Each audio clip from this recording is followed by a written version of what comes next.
In today's video, I'm going to teach you how to generate SKU in Zoho Inventory.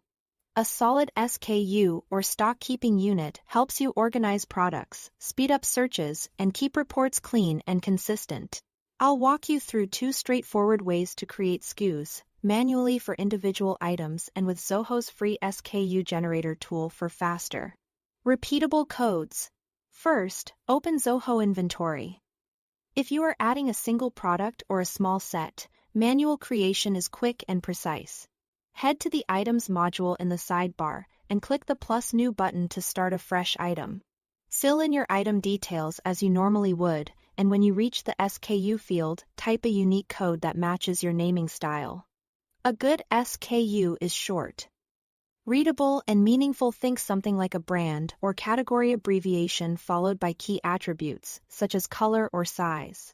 Keep your pattern consistent, avoid spaces or special characters that could cause issues elsewhere, and make sure the code isn't already in use. When you are done, click Save, and that item is ready to go with its new SKU.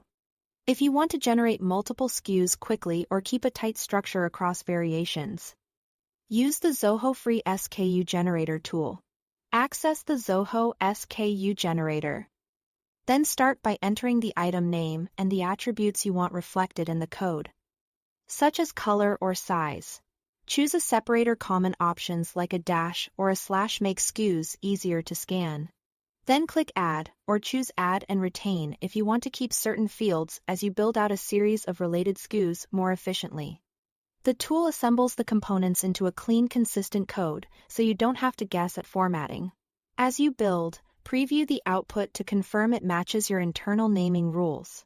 Keep attribute abbreviations clear and standardized. And use a separator that looks good in your reports and labels. Once your list of SKUs looks right, export it as a CSV. That file is ready to import into Zoho Inventory so the codes you generated can be associated with your items in bulk. That's all to it. Thanks for watching.